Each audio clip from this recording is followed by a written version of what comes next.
The only people who don't want to disclose the truth are people with something to hide.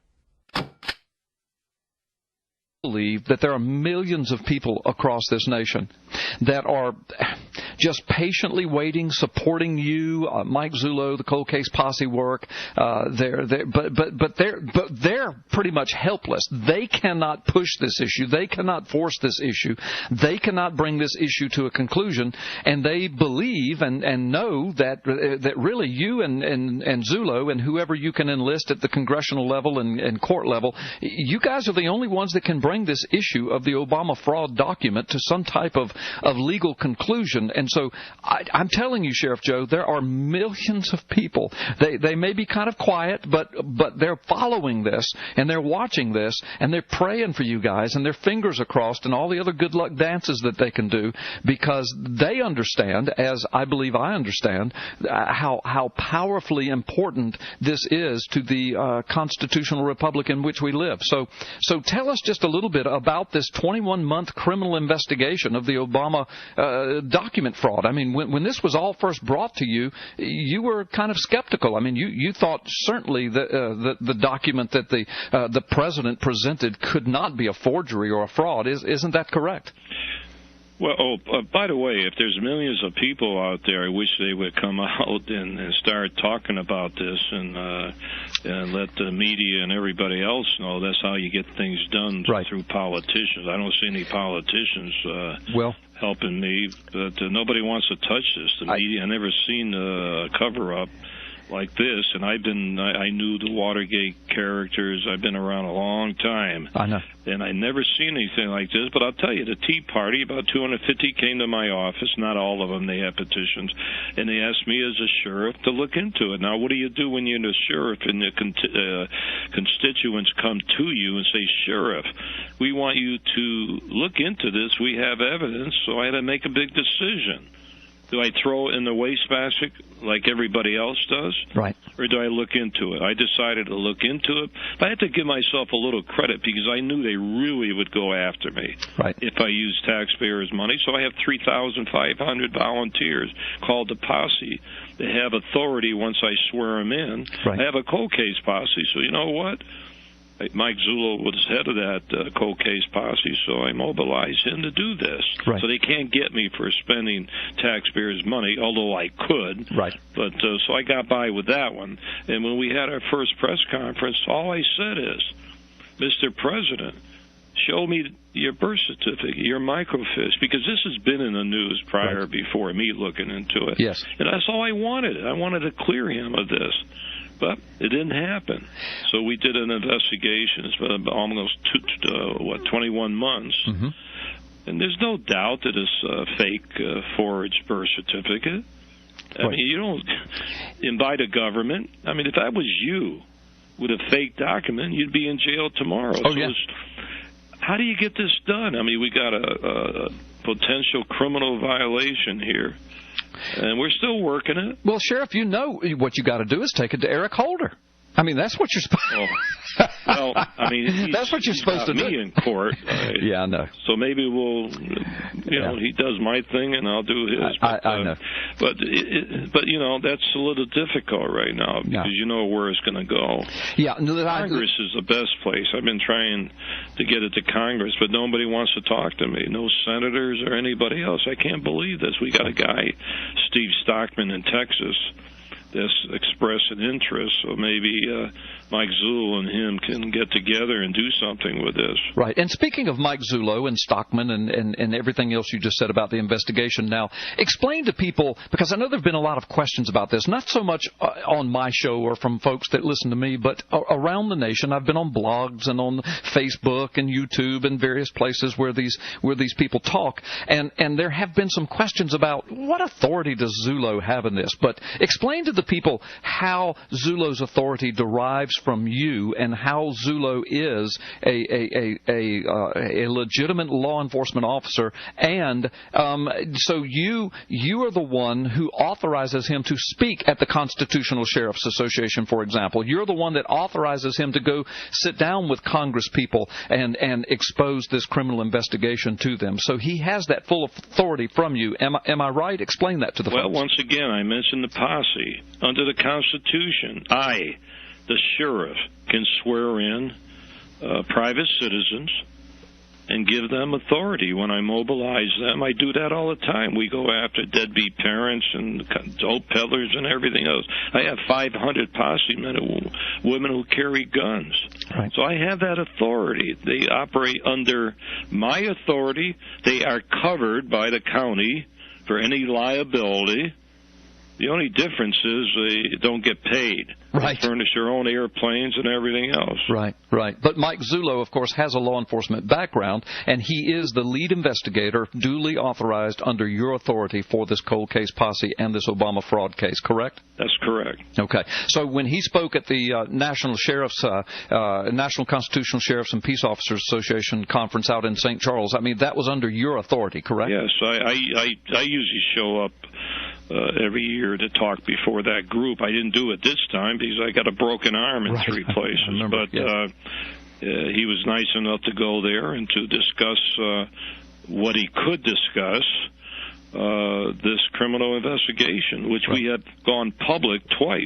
Right. And yet the media don't even want to look at the evidence. All they want to do is blast me and Zullo for trying to do our job. So it becomes frustrated sometimes. Right. I know. And in a moment, we're going to take a break, and when we come back, I'm going to ask you some detailed questions about that. But before we go to the break, Sheriff, of course, I've been up on this from the beginning. In fact, I was involved in reporting this and investigating this before those guys ever petitioned you. Now, of course, you guys immersed yourself in a full-scale criminal investigation, and I've only been made privy to that, in the last year. But I watched the first press conference. I watched the second press conference. I've kept up with all the work you're doing. And I guess the thing that blew me away, and I could tell that it blew you away too. I mean, I could tell it caught you off guard. It caught me off guard. It caught everyone off guard.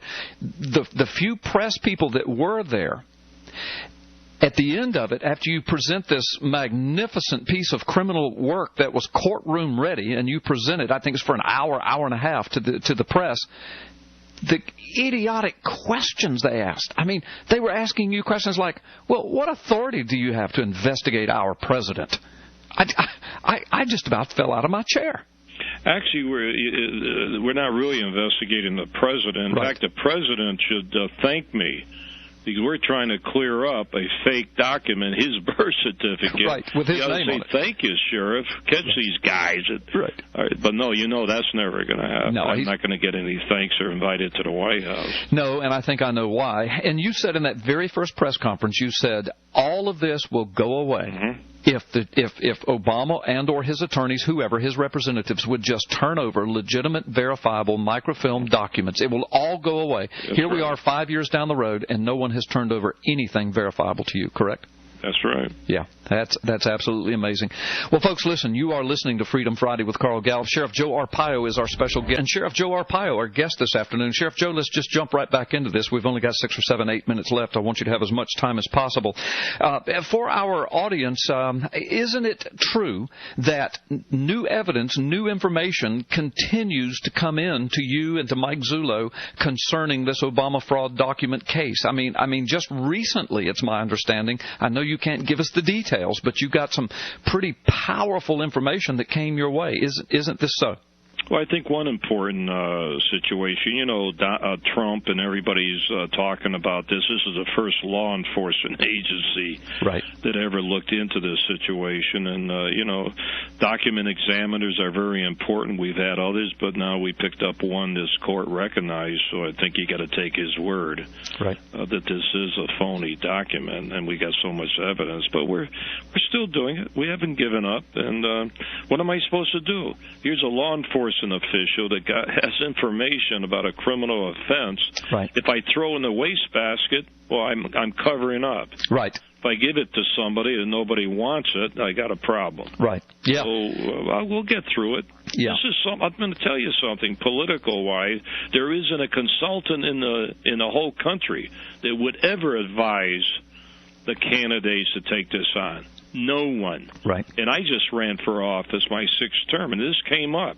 They tried to go after me on this issue, immigration, you name it. I survived. But so it's a political problem, too, here. It's more political than anything else, I would say, right now, Because nobody wants to touch it. Right, right. And I remember the very first press conference, you let the mainstream media know that you were going to be revealing this, and you also made it clear up front when you started the investigation that you were trying to clear the president. And that That's you were, right. yeah. And I do remember that mainstream media was panting, waiting for you to clear the president. And when you guys got up there with that hour-long presentation that basically condemned that document and everybody surrounding the president, I remember the media just immediately started shutting you guys down because you didn't possess the message they wanted to hear.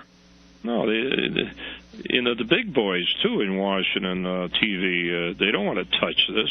Right. I think they got instructions not to touch it. But you know what? This is a great country. Yeah. And I still think justice will prevail. And we'll see what happens. But I'm in a box. Yeah. But I haven't given up, I'll tell you that much. I've got 50 years of law enforcement, 30 with the U.S. Justice Department, the government, all over the world, so I think I know how the government operates. Right. No, you do, and that's why I say, Sheriff, you are the one that millions of people are looking to, and I'm not just trying to blow smoke in your ear when I say this. I've said this to Mike Zullo before on air. I mean, when this thing is over sometime, and you guys are going to be national heroes, and I mean that because you are going to. The truth is going to come out. You guys have done the hard work. You have been put in the box. You've been put between the rock and the hard place. But truth is going to prevail, and you guys are right. You guys are dead on this, and somebody eventually is going to hear it, and it's going to be exposed, and then you will be vindicated. But God bless you for the work you're doing. Let me ask you now, you have authorized Mike Zullo, the lead investigator, you have authorized him to speak with Steve Stockman, Congressman Stockman from Texas, who, it's my understanding, has asked for a meeting with Zullo, probably in Washington, D.C., to disclose the entire criminal investigation to this congressman. Is that correct? Yeah, I hope the congressman from Texas, which I supported Perry when he ran for president. I campaigned and rode with him. Texas is a great state. I was head of the federal drug enforcement there. So I do have a soft spot for Texas, and I hope this congressman from Texas does something about this to open the door for us. Right. They worry about how much food you spend in Vegas or the hookers in Colombia and all this. Yeah. They have hearings for everything. Why don't they have a hearing for this? Yeah. Well, they had one for John McCain. I mean, the Senate had hearings on John McCain's place of birth and parents and all that. Yeah. Anywhere. Well, I know, but I'm saying that they had it. McCain already didn't speak highly of me in my last election for taking this on. But nobody does anyway, but I don't care. Yeah, the point I'm making, though, is that your statement is accurate. That is, they have hearings for everything. They even had a hearing on John McCain's whether or not he was certified and qualified. Yes. But they will not touch this. And you are holding a 21-month criminal investigation in your hands, 100% hands-down evidence that the document, the only identifying document ever proffered by this administration, is absolutely 100% a fake, a forgery, a fraud. Is that correct? And it was circulated around the world by the White House. Yeah. Yeah. I mean, it went out. We didn't force it to go out. Anybody can read it. It was out there. Yeah. Yeah. So you figure this one out. I'm a little confused. Only by the lack of interest by every politician and media. I've never seen anything. They went after Nixon with a tape recorder. Look at it for a missing tape. Right. Look at this thing. Yeah. Yeah. Well, it's just Bill Clinton. I mean, for a blue stained dress. I mean, they went after him. So I know. Well, listen. So you mentioned, and we've only got about a minute, but you mentioned a moment ago about this 40-page report issued by a document examiner who is certified to testify in basically every court in the land. And you guys are in possession of that report. And I understand. I know you can't give it away because we're waiting for a criminal case or a congressional hearing. But I understand that 40-page report is absolutely condemning, and it's just 100% evidence that the document proffered by the White House is a forgery. Is that right? Mike Zullo is a very honest, ethical, loyal person and has experience. So he read that. I haven't read it myself, but I take his word for it. Right. I keep in touch with Mike. I know. I'm the only one. We keep this kind of confidential. Right. He and I. But I know what's going on. I haven't read it. I get tons of material across my desk, and I usually give it to Mike to my help in doing the investigation. Right. Well, Sheriff Joe, we are out of time. The only people who don't want to disclose the truth are people with something to hide.